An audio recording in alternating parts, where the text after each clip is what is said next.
तय मनः ओम शांती शांती शांती। सालाबादप्रमाणे गुढीपाडव्याच्या दिवशी प्रारंभ होणारा सप्ताह आणि आज या सप्ताहाचा समारोपाचा दिवस, काल्याचा दिवस, काल्याच्या प्रसादाचा, काल्याच्या कीर्तनाचा दिवस।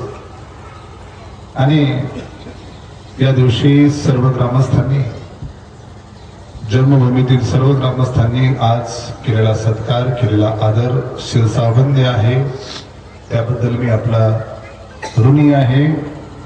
आणि हा सत्कार, हा आदर माझा नसून ज्या मैयाची मी परिक्रमा केलेली आहे, नर्मदा मैयाची, त्या नर्मदा नदीचा, नर्मदा मातेचा सत्कार आहे, त्या नर्मदा मातेचा आदर आहे।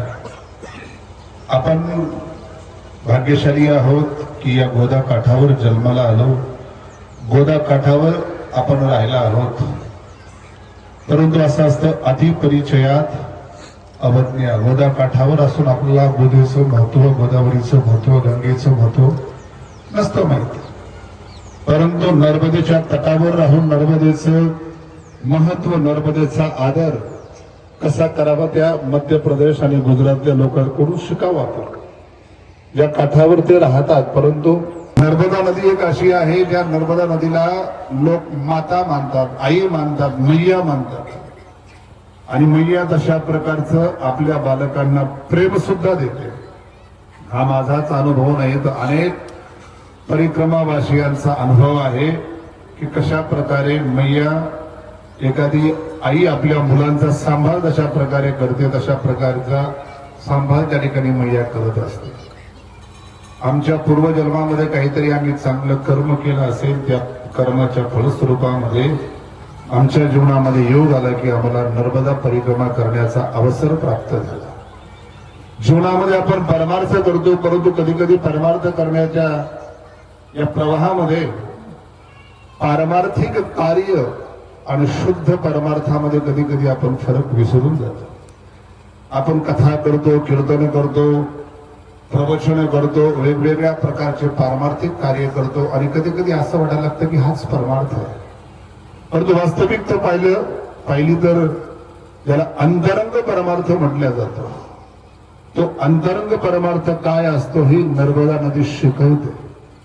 स्वतःच्या अंतरंगामध्ये पाहण्याकडे त्या ठिकाणी शिकवते, पाहायला शिकवते की तू जन्माला कशासाठी आलास, तू काय करायला पाहिजे। भगवंताच्या नामस्मरणाविषयी जेवढी आवड, जेवढी प्रीती नर्मदा नदीच्या तटावर होते ती अन्यत्र न पाहायला भेटते। म्हणून म्हणतात स्थान मात्र फार महत्वाचं असतं, ज्या त्या स्थानावर त्या त्या गोष्टी केल्या तर त्याचं विशेष महत्व असतं। तसं नर्मदा नदीच्या तटावरती त्या ठिकाणी अनेक साधू, संत, गृहस्थ त्या ठिकाणी परिक्रमा करायला असतात। असंच नाही की ही परिक्रमा फक्त साधू संतांनीच केली पाहिजे, गृहस्थ सुद्धा करतात। पलीकडच्याच बाजूला असणारं खादगावन गाव, तिथले सुद्धा एक परिक्रमावासी होते, आमचे गुरुबंधू हरिभक्त परायण किशोरजी महाराज, त्यांचे चुलते, त्यांची सुद्धा परिक्रमामध्ये त्या ठिकाणी भेट झाली। अनेक अशा प्रकारचे साधक गृहस्थ सुद्धा वर्ष 3 महिने आणि 13 दिवस, आणि असे अनेक साधू भेटले आम्हाला की 3 वर्ष 3 महिने आणि 13 दिवसाची परिक्रमा करणारा। चातुर्मास आला की, पावसाळ्याचे दिवस आले की 4 महिने एकाच जाग्यावर थांबायचं, साधना करायची। चातुर्मास संपला, नवरात्री झाली की पुन्हा त्या ठिकाणी चालायचं 8-8, 10-10 किलोमीटर। परंतु काही दायित्व असतात, लोकांनी आपल्याकडे दिलेले दायित्व, संस्थांचं, यशवडी संस्थांचं दायित्व आहे, म्हणून 3 वर्ष 3 महिने 13 दिवस तर परिक्रमा करणं त्या ठिकाणी संभव नाही, किंवा आपलं पुण्य कमी पडतं म्हणावं। परंतु जेवढा काही हा 4 महिन्याचा वेळ भेटला, या 4 महिन्यामध्ये खूप अशा प्रकारचा आनंद आला। जसं एखादं छोटस बाळ, त्या बाळाला आई सोडून तुम्ही जगातलं काही द्यायला लागला तर त्या बाळाला ते आवडत नाही, त्याला आईच लागते। आई असेल तर त्याला सर्व काही असल्यासारखं। तसं नर्मदा मैयाची परिक्रमा करत असताना मैया मातृत्वाचा अनुभव देते, आईचा अनुभव देते, पण माणसाला कशाची कमतरता पडत नाही। नर्मदा परिक्रमा अशी एक परिक्रमा आहे, 4 महिने लागू की तुम्हाला 3 वर्ष लागू, खिशामध्ये तुमचा 1 रुपया जरी नसेल तर ती परिक्रमा पूर्ण होते। एरवी तुम्हाला कुठेही जायचं, पंढरपूरला जा, आळंदीला जा, हरिद्वारला जा, तर पैशाशिवाय कोणतीही यात्रा होत नाही. परंतु नर्मदा परिक्रमा अशी एक यात्रा आहे, फक्त तुम्ही अमरकंटकला किंवा ओंकारेश्वरला पोहोचायचं, तिथून परिक्रमा पूर्ण करून येण्याचं काम त्या ठिकाणी नर्मदा मैया करून घेते. राहायला त्या ठिकाणी आश्रम असतात, त्या ठिकाणी आश्रम नाहीत, ग्रस्त लोक त्या ठिकाणी आपल्या घरी थांबवतात, जीव घालतात. ज्या ठिकाणी छोट्या छोट्या उपनद्या नर्मदा नदीला मिळतात, त्या नद्यातून जर पार करायचं असेल तर नावेवाले सुद्धा, त्यांना जर विचारला भैया कितना पैसा देना, बोले बाबा जी आपको जो देना है तो दीजिए, नहीं देना तो मत दीजिए. एवढा भाव आहे. आपल्याकडे असं होऊ शकतं का? परिक्रमा वासियांसाठी कशा प्रकारचा आदर असावा, छोट्या मुलापासून, छोट्या छोट्या लेकरापासून आबाल वृद्धापर्यंत, म्हाताऱ्या माणसापर्यंत एवढा आदर. त्या गावातून जात असताना प्रत्येक छोटा मुलगापासून म्हाताऱ्यापर्यंत नर्मदे हर महाराज म्हणून एवढा त्या ठिकाणी आदर. महाराज जी चाय पिओगे क्या, महाराज जी नाश्ता करोगे क्या, महाराज जी भोजन करोगे क्या, एवढा आदर. एक सदग्रस्त भेटला, त्याच्या घरी त्यांनी व्यवस्था केली आणि ते म्हटलं की आम्ही शिर्डी साई बाबा इथं 40-50 माणसं घेऊन काही दिंडी जात असत. परंतु तुमच्या महाराष्ट्रामध्ये असा अनुभव आला की पाणी जरी मागितलं तर बोलते अरे आगे देखो ना, दुसरे घर में देखो ना. परंतु त्या नर्मदा खंडामध्ये मध्य प्रदेशचे लोक आणि गुजरातचे लोक एवढा आदर, जसं एखाद्या पाहुण्याचा आपण जावयाचा जेवढा आदर करतो, काय करावं आणि काय असं जसं आपल्या मनामध्ये होतं. आणि असंही नाही की त्यांनी आपली व्यवस्था केली, जीव घातला, राहायची व्यवस्था केली म्हणजे आपण फार त्यांना धन्यवाद देऊ, त्यांचा नंबर आणू, त्यांच्याकडे काही पैसे देऊ, कशाची अपेक्षा नाही. सकाळी उठला, स्नान झालं की तो यात्रेकरू आपल्या पुढच्या प्रवासाला निघतो. धन्यवाद सुद्धा कुणाकडून ऐकून घ्यायची त्यांची काही इच्छा नसते, परंतु कारण ते म्हणतात तुमची सेवा करणं म्हणजे मैयाची सेवा करणं, कारण तुमच्या सोबत मैया असते. कारण आमच्या सोबत 4 महिने एका बॉटल मध्ये त्या ठिकाणी नर्मदा मैयाचं जल असतं. जिथं नर्मदा मैया नसेल मग दोन्ही टाइम सकाळ आणि सायंकाळ त्याच मैयाचं पूजन करायचं, जलस्वरूपामध्ये पूजन करायचं. ते म्हणतात की आमच्या घरी तुम्ही येणं म्हणजे साक्षात नर्मदा मैया येणं. 100 साधू आले, 100 परिक्रमावासी आले, तर 100 प्रकारे नर्मदा मैया आमच्या घरी आली, हा भाव त्यांच्या मनामध्ये. आणि नर्मदा परिक्रमावासियांसाठी खूप काही करण्याची त्यांची मानसिकता. आणि नर्मदा मैया कशा प्रकारे सांभाळ करते. तुमच्या मनामध्ये नुसता संकल्प यावा की आपल्याला हे पाहिजे. आपल्याला काही खायचं असेल तर आपल्या आईला म्हणावं लागतं, आई हे बनव, हे मला पाहिजे, हे मला आवडतं. परंतु नर्मदा मैयाला म्हणायची सुद्धा गरज नाही. मला आठवतं एक प्रसंग, ज्यावेळेस माझा गुडघा फार दुखत होता पहिल्या 15 दिवसानंतर, आणि त्यावेळेस संपर्क आला. याच गावचा पुत्र असणारा गणेश तुकाराम विकोले, भरूचला राहतो, गुजरातमध्ये राहतो.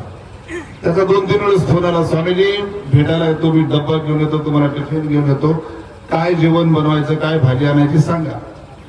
मनामध्ये सहज संकल्प आला की बरेच दिवस झालं पनीरची भाजी खाल्ली नाही, त्याला सांगावं फोन करून की पनीरची भाजी घेऊन. आणि जिथं जायचं होतं ते 3 ते 4 किलोमीटरवर स्थान होतं, परंतु गुडघा फार दुखत होता, डावा गुडघा. आणि असं म्हणतात की जीवनामध्ये जे काही दोष असतील, पाप असतील, मैया अगोदर ते दुःखाच्या रूपानं ती नष्ट करत असते. म्हणून कोण्याही परिक्रमावासियाच्या जीवनामध्ये काही कष्ट आलं तर तो हेच समजतो की आपलं पाप कटत आहे, आपलं पाप समाप्त होत आहे, तर पुढे जाऊ शकत नाही. म्हणून एक रस्त्यामध्ये दुसरा आश्रम दिसला, ज्या ठिकाणी जाण्याचं काही नियोजन नव्हतं. आणि तिथं सांगितलं की प्राचीन शिव मंदिर आहे, तुम्ही पाहिले कसे शिव मंदिर आहेत. मी परिक्रमा करत असताना प्रत्येक शिव मंदिराचा एक व्हिडिओ बनवला, तो तुम्ही बऱ्याच जणांनी त्या ठिकाणी पाहिला. आणि त्या ठिकाणी थांबायचं नव्हतं, जेवायचं नव्हतं, दर्शन घेतलं, परत निघालो होते. म्हणजे बाबाजी आए हो तो भोजन करके जा. आणि नेमकं अर्ध्या तासाने त्यांनी जेवायला बसवलं आणि तिथं जेवताना पनीरची भाजी. म्हणजे ही मैयाची कृपा आहे. मनामध्ये संकल्प यावा आणि तो संकल्प पूर्ण व्हावा. आणि पाय माझा एवढा दुखत होता की, आणि सोबत अंथरण्याचा आहे, पांघरायचा आहे, कपडे आहेत, ताट आहे, ग्लास आहे, दुसरे काही वस्तू आहेत, सगळं घेऊन चालायचं पाठीवरती, बॅगवरती. तुम्ही आषाढीला चालता आळंदी ते पंढरपूर, तिथं कसं आपण वाहनामध्ये पडशी ठेवत असतो, परंतु इथं सगळं खांद्यावरती पाठीवरती घेऊन चालायचं असतं. आणि मला पाऊल सुद्धा टाकतात, प्रत्येक पावलाकडे डोळ्यातून अश्रू यायचे. आमचा सोबतचा असणारा आमचा विद्यार्थी विलास, तो त्याची पाठीवरती माझी बॅग समोर त्या ठिकाणी लावायचा आणि चालायचा. परंतु म्हटलं ही यात्रा काही 8-10 दिवसाची 15 दिवसाची यात्रा नाही की ऍडजस्ट करते. ते लहान बालक किती वजन उचलणार.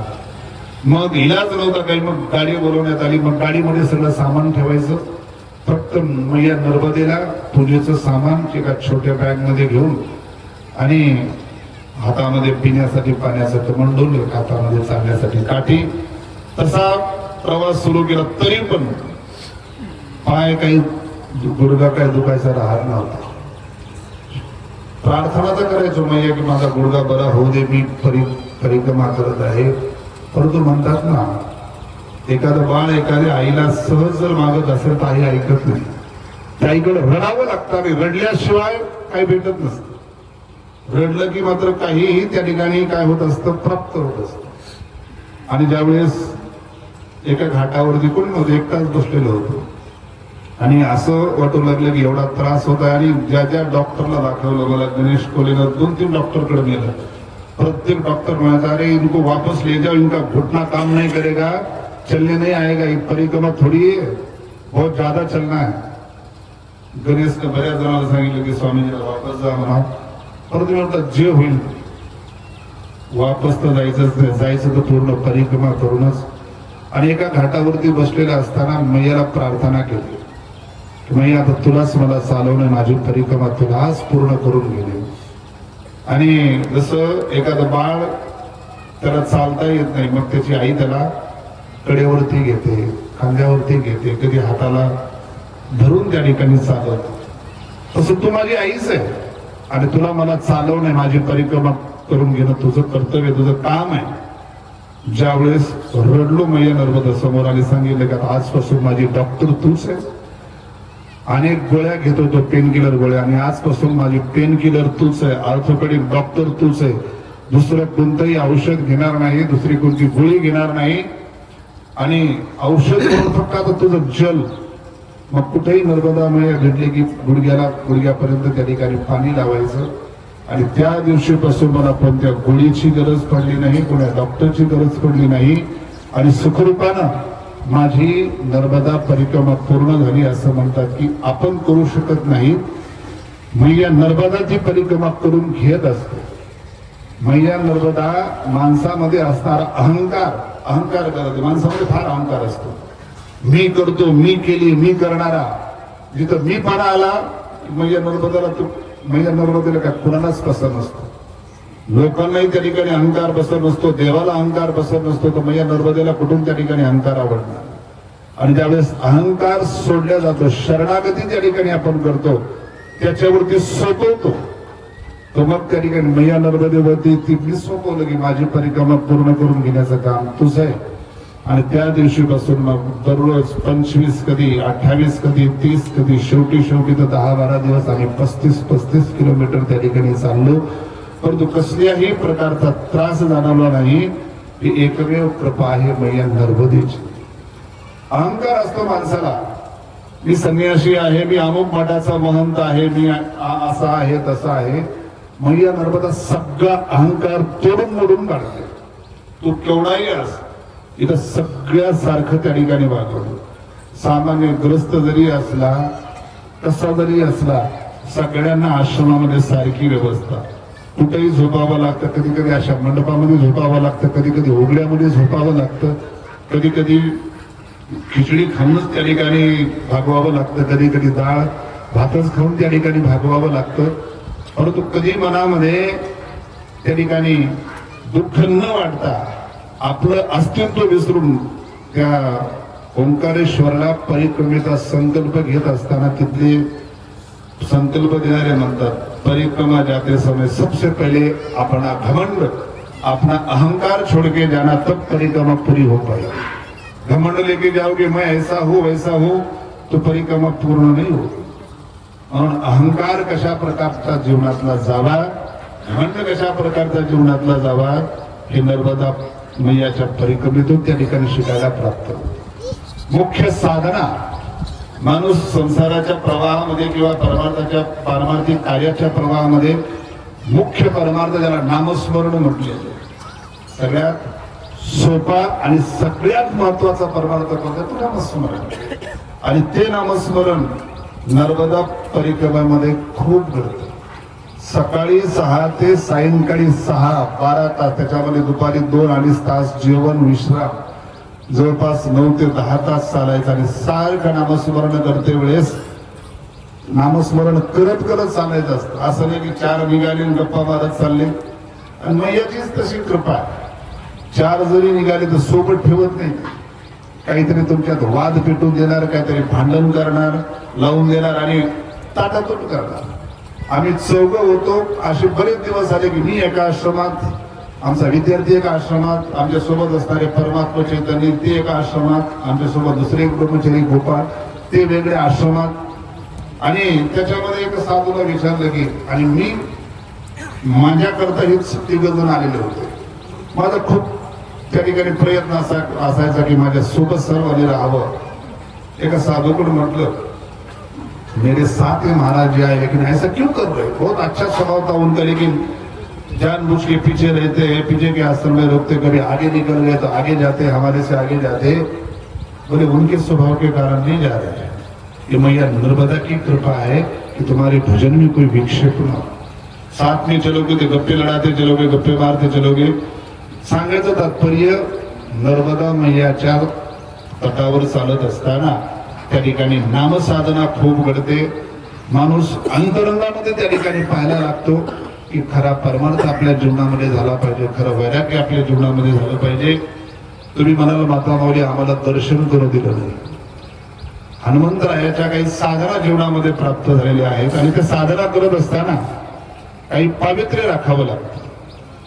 असं नाही म्हणून की तुमच्या स्पर्शाने आम्ही अपवित्र होतो असं मला बिलकुल म्हणायचं आहे. ज्या मातेच्या द्वारे जन्म झाला त्यांच्यापासून अपवित्रता कशी, तरी पण शास्त्रामध्ये साधू संतांच्या परंपरेमध्ये त्या ठिकाणी पवित्रतेला फार मोठं महत्व आहे.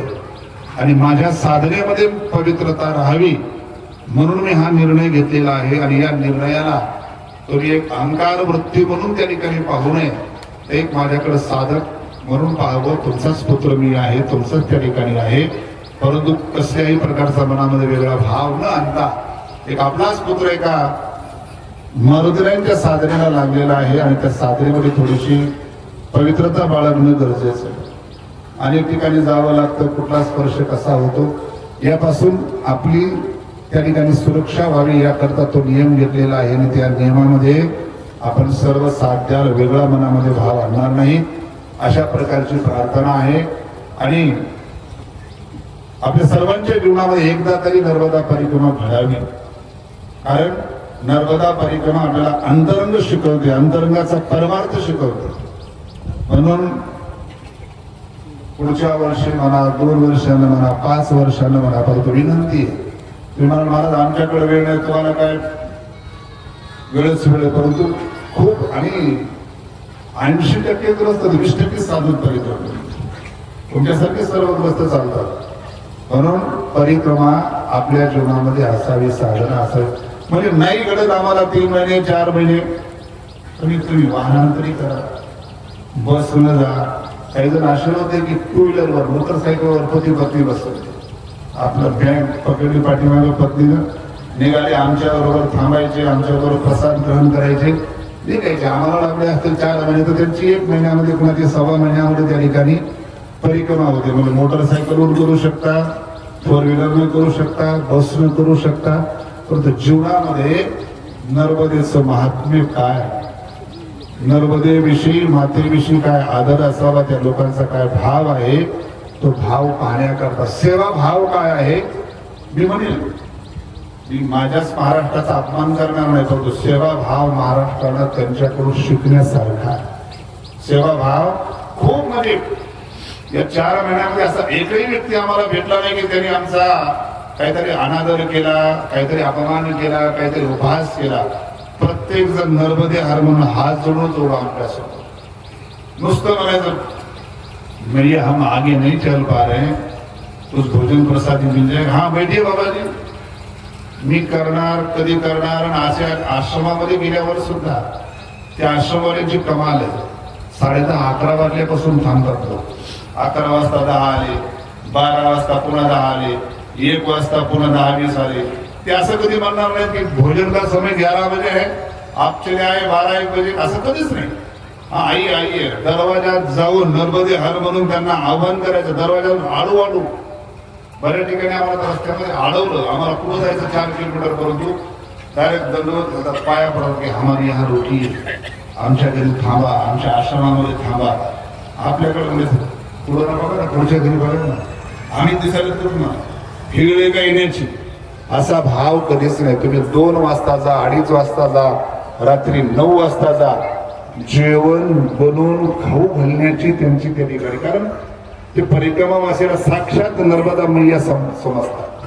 नर्मदा मैयाची त्या ठिकाणी सेवा करतात. आणि अशा काही परिवारामध्ये गेले की वाटतं की आपण आपली यांची काय ऋणानुबंध, काय संबंध. एका परिवाराला विचारलं, आप इतना आदर कर रहे हैं, सवेरे तो हम जाने वाले ना, आपका संबंध हमारा संबंध कोई चलेगा. बोले महाराज जी हमारा भाव तो इतना है. त्यांनी सांगितलं आम्ही घर बनवलं, म्हणजे दिवाळीला वास्तुशांती केली, परंतु आम्ही या घरामध्ये राहायला नाही आलो. जेव्हा परिक्रमा सुरू झाली, परिक्रमावासी या घरामध्ये राहायला लागले, त्यानंतर आम्ही या घरामध्ये राहायला आलो. आमच्या घरामध्ये कोणते भांडी आणली, अंथरण्याचं पांघरण्याचे काही कपडे आणले, अगोदर परिक्रमावासियांना ते वापरायला देतो आणि त्यांनी वापरल्यानंतर मग आम्ही वापरतो. केवढा भाव, केवढी सेवा आहे. ती सेवा आपल्या डोळ्यानं पाहावी, आपल्याही जीवनामध्ये तशा प्रकारची सेवा यावी. नर्मदा मैयाचा अनुभव तसं पाहायला गेलं तर पाणी ते वाहणार. म्हणतात एका गीतामध्ये म्हटलेलं, मानो तो गंगा माहू, ना मानो तो बहता पाणी. न मानावेलं तर ते नुसतं वाहणारं पाणी आहे. परंतु परिक्रमा केल्यानंतर समजतं की नर्मदा मैया नुसतं वाहणारं पाणी नाहीये, तर साक्षात आई आहे. अनेक जण असे मी पाहिले की परिक्रमा पूर्ण झाल्यानंतर निघताना त्यांच्या डोळ्यातून अश्रू येतात. एखाद्या जलाविषयी, एखाद्या पाण्याविषयी त्या ठिकाणी अश्रू यावेत. उगाच कुणाला कुणाविषयी प्रेम होत नसतं. म्हणून आईचं प्रेम, मातृत्व भाव त्या ठिकाणी मैया देत असते. म्हणून आपल्या सर्वांच्या जीवनामध्ये वाहनानं का होईना, पायी ज्यांना शक्य आहे त्यांनी पायी करावी. नसेल घडत तर वाहनानं तरी, मोटरसायकलवर तरी नर्मदा मैयाची परिक्रमा पाहावी. तिथं परिक्रमावासियांची घडेल तशा प्रकारची सेवा करावी आणि त्यांचा सेवाभाव त्या ठिकाणी पाहावा. नर्मदा मैयाचं त्या ठिकाणी स्वरूप पाहावं. अशा प्रकारची परिक्रमा आपल्या सर्वांच्या जीवनामध्ये घडावी. अशा प्रकारची मारुतीरायांच्या नर्मदा मैयाच्या चरणी प्रार्थना करतो. आणि आपण सर्वांनी, समस्त ग्रामस्थांनी, जन्मभूमीतील ग्रामस्थांनी, सर्व महाराज मंडळींनी, सर्व नेते मंडळींनी माझा आदर केला, सत्कार केला, त्याबद्दल आपल्या सर्व ग्रामस्थांचे मनपूर्वक त्या ठिकाणी आभार प्रकट करतो. आपल्या चरणावरती नतमस्तक आहे, मी तुमचाच आहे. आणि अशाच प्रकारचं प्रेम आपल्या सर्वांचं माझ्यावरती त्या ठिकाणी असावं, अशा प्रकारची प्रार्थना करतो. आणि माझ्या वाणीला त्या ठिकाणी पूर्णविराम देतो. हरिओम दत्सत, हरिओम दत्सत, हरिओम दत्सत. गुरु नर्मदा मैया की जय. नर्मदे. धन्यवाद.